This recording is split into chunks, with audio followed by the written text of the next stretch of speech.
I couldn't have asked for more from you.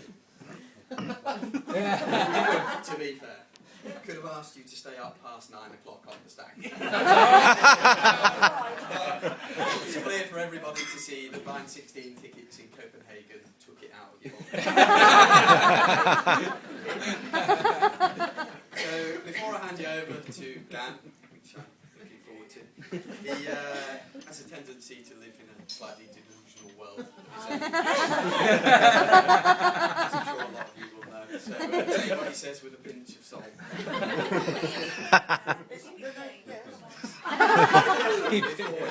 Before you do anything. Cheers, mate.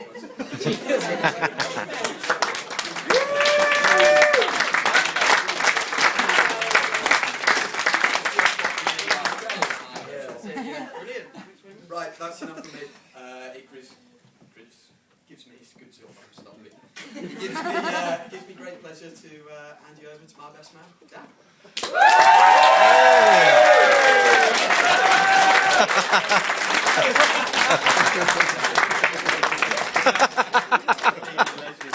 The flower's gone a bit flaccid. Get it going. Welcome to this wedding. I especially extend a warm welcome to all our overseas guests from the Isle of Wight. I understand there are a few non-English speakers in the room, so please bear with me. Of course, we all know the real reason Jim is marrying Lisa is for that sought-after UK working visa. Let's pretend! Jim has shown extreme recklessness in selecting me for this job. I'm not going to let him down. Before I start, I'd like to thank Jim's dad, Jeff, for supplying me with an envelope containing precious photos of Jim growing up. I'd also like to apologise to Jeff for losing them in the pub that very same night. Sorry about that. Also, let's have a round of applause for the bridesmaids who all look stunning today.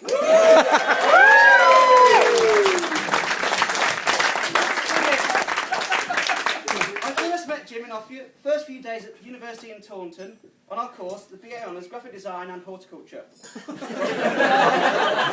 Type system, idea generation, and the cultivation of herbaceous plants. I first come to the attention of Jim when he saw me holding a beer in the Students' Union bar, inquiring to Dave, and I quote, "Who is that guy over there? I think he's gay." I, on the other hand, remember our first meeting all too well. I was astounded when this obscene person approached me in the classroom and asked me for a rubber. Just what sort of place do you think this is, I remember thinking. Jim at this time had long, thinning ginger hair. A curious look, fairly classic to the Bronze Age. It's probably why his tutors in Bournemouth had suggested Taunton for him in the first place. It being the very epicentre of family interbreeding and the location of film deliverance. Saturday night on the town is a gauntlet of cider drinking, toothless women and kebab shop beatings, all set to the sounds of pigs fucking. Sorry.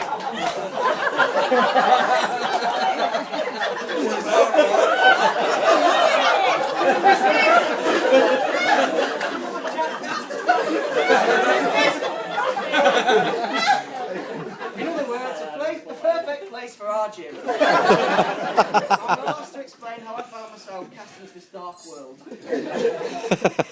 Now, some of you may be thinking, how can Dan possibly write anything untoward about the angelic cherub-faced Jim here, as he's never done anything amiss? Well, you're wrong. Jim has been married before. Yes, indeed. It was during our college Venice trip. A short-lived affair to fellow classmate Christina, before he sold her into a sex ring run by fucking Italian men, probably priests. I better explain.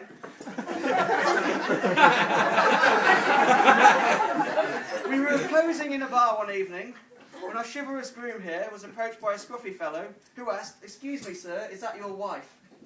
To which Jim replied, "Yes, it is." The guy then asked, "Is she for sale? Name your price." Jim, sensing an opportunity to pay off his student's debts, says, I reckon 150 lira would do it. To our alarm, the guy pulls out a wad, notes and counts out 150 lira. And that's the last anyone ever saw of his sister. Good luck there, Lisa.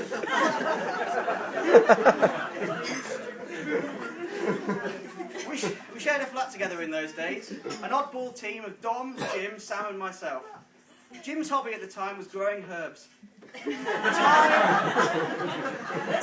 basil and oregano, I think they were.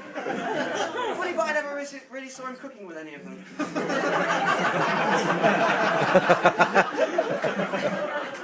He also, we discovered, had a great love of yogurts and brownies. Jim liked nothing better than consuming vast quantities of petit falou or slumping idly in the armchair for the day.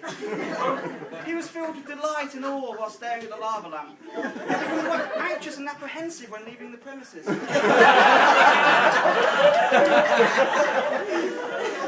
You can always tell when Jim's mum had been to visit, though. The fridge and freezer stocked up with marlin steaks, exotic vegetables and legs of lamb. We all enjoyed Jim's mum's food. Thank you, Jim's mum. Yeah, thank you. I don't remember if we had that salmon, as Jim couldn't work out how to smoke it.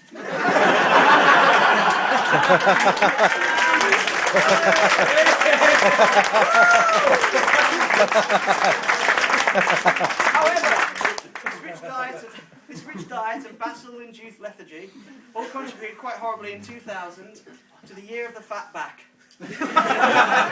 Cleverly concealed in loose clothing, we didn't want to see him in his underwear.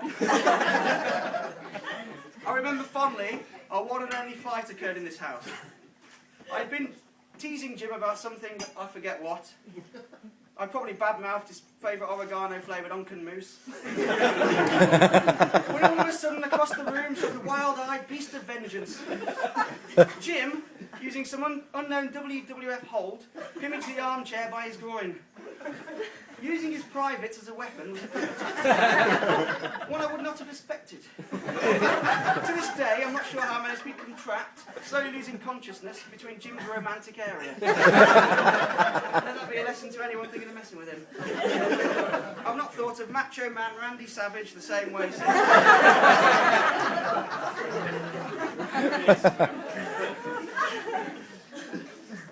One night, though, above all sticks out the most. You remember this night, Jim, as Dave Azurdia's pyjama party. Others, like the poor startled sleeping children, remember this less tenderly as the night the Taunton Night Stalker paid a visit.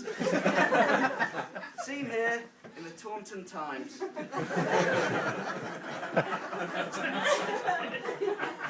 Show cover here.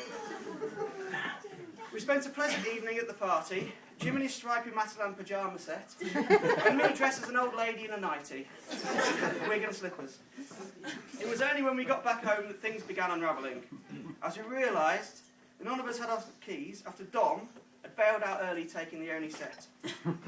After banging on the door for several minutes, I'd located a brick with which to hurl through Dom's window to get his attention, and to teach him a lesson. But Jim, wresting it from my hands, had a better idea.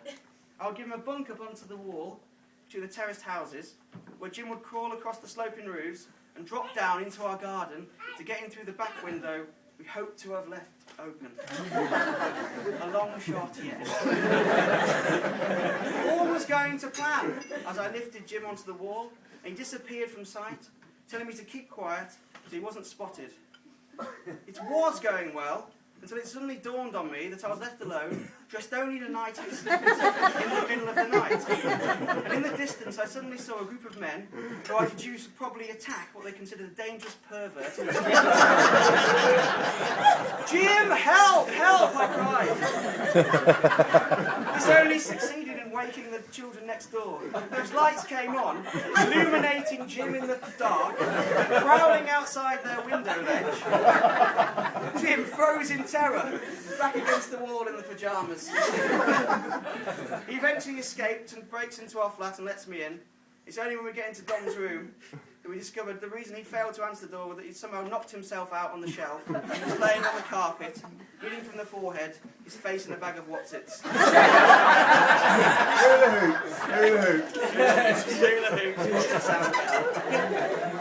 I'm just glad Jim took that prick from my hands, otherwise I'd have ended up in court in the morning pleading guilty to deviate. Thanks there, Jim.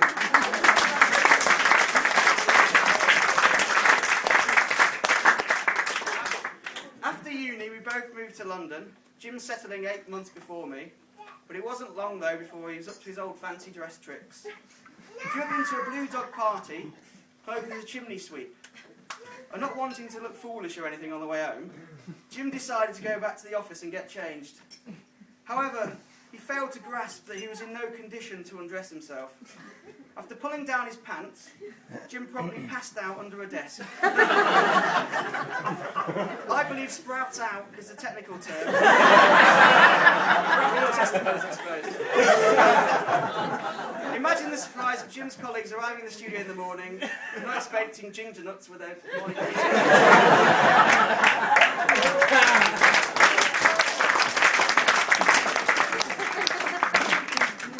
When I eventually made the move to London myself, Jim and Dave insisted I come and stay at theirs for a couple of weeks. I stayed 6 months. I lived rent-free on a mattress nicknamed the Black Boss in the lounge of their insect-infected, crime-ridden flat. The Hilton it was not. One morning I awoke to find a trail of ants they'd obviously allowed to share the room with me, crawling in a straight line from under Jim's door, across the floor, directly over my chest and into the bin in the kitchen. Something had to change. We moved to Battersea. It was at this time that Jim met someone else's girlfriend, Lisa Brooks.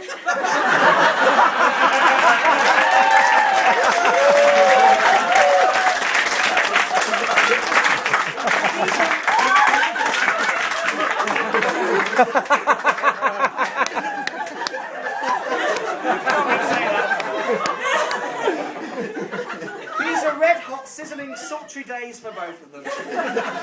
It was actually the middle of a heat wave, and the hottest week since records began. I recall Jim and Lisa spending one of their first dates going around the kitchen utensil section at B&Q, looking for a fan to cool down. Whisking you off of her feet, eh, Jim? Terrible pun. After a few short months, Jim recognised it was time for them to move in together. She was clearly the one for him. In no way was this decision based on his unappreciation of my love of Led Zeppelin full blast at midnight. Not at all. In the course of time, they settled into Earlsfield, far away from me, where Jim can indulge his love of all things Romany Gypsy. It's their caravan next week. Like all couples, they've been through some trials and tribulations. Lisa had yet to experience the phenomenon of Jim on a nightly stroll. After 2 pints, one Friday night, Jim had overdone it again. Jim had overdone it, and he was forcefully put into a cab and driven home to bed. Awaking in the dark, in this dehydrated state, we can all imagine that the wardrobe at the end of the room must have represented something of a watery oasis. A toilet mirage had come into sight. At the sound of this nocturnal disturbance, Lisa wakes and naturally points out to Jim his geographical mistake. This is too much for a disorientated Jim to take, and he orders us to pack up a urine-soaked finery and leave. Before stumbling and mumbling incoherently to the bathroom, where he spends the early hours weeping and vomiting under the moonlight. How poetic. It's just a good thing Jim was only in the beer that night and hadn't stopped for a jalfrezi.